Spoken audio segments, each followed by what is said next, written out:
ये वीडियो देखुवा सब दर्शक मान मोर जुहार। आज मैं गोटे टेस्टी रेसिपीटी बनई के देखामी। जदि आपण मान भल लगवा बोले लाइक शेयर और सब्सक्राइब करवाटा ना भूलबे। केनता लगला मोर रेसिपी मते कमेंट सेक्शन रे बताबे। तो चलो स्टार्ट करमा।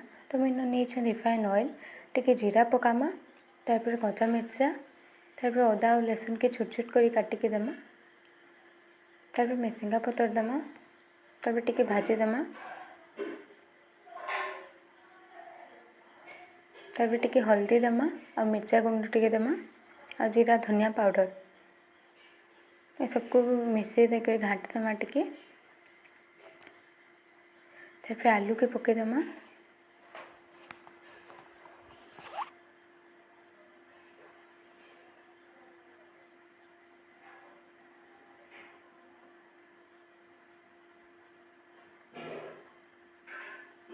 तापर मैं कच्चा प्याज और शिमला मिर्चा और बादाम देछे। कच्चा प्याज और शिमला मिर्चा कच्चाटा देवार माने होला कि तो छानी हेबा, छानी हेले हेतिर लगी कच्चाटा मैं देवार लगी भल लागला।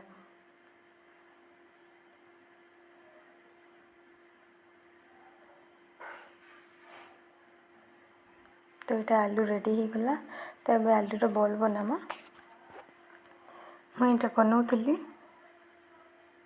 मुझे गोटे बनाला बेल कि मोर माँ दुईटा बन सारी न।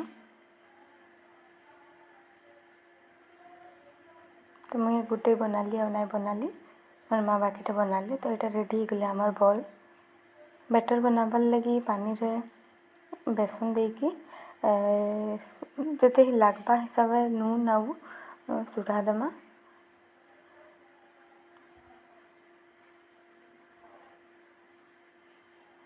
तो ये रेडी हो गला आमर बैटर। छानबार लगी कढ़ई रे तेल देमा,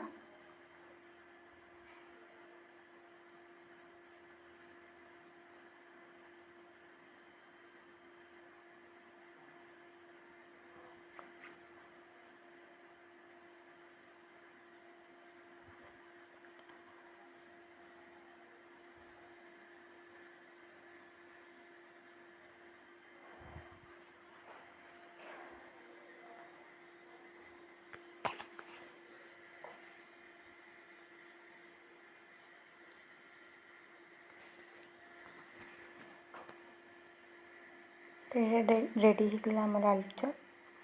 तरकारी बनाबार लगी माखन के सिझे देमा, हल्दी टिके देकी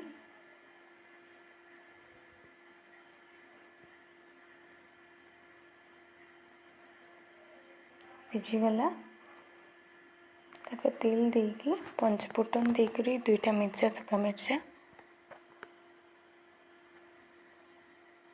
तापर मेसिंगा पतर, तापर हल्दी टिके देमा, टिके भाजी देमा। तापर से जाला माखन के पके देमा।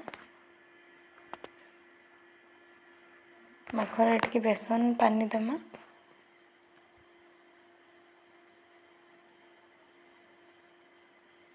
तार परिमाण हिसाब नून दे देमा।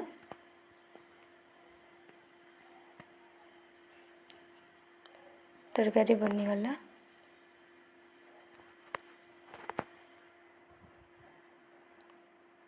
आपण मैंने भी बन देखिए और केनता लगला मत कहबे।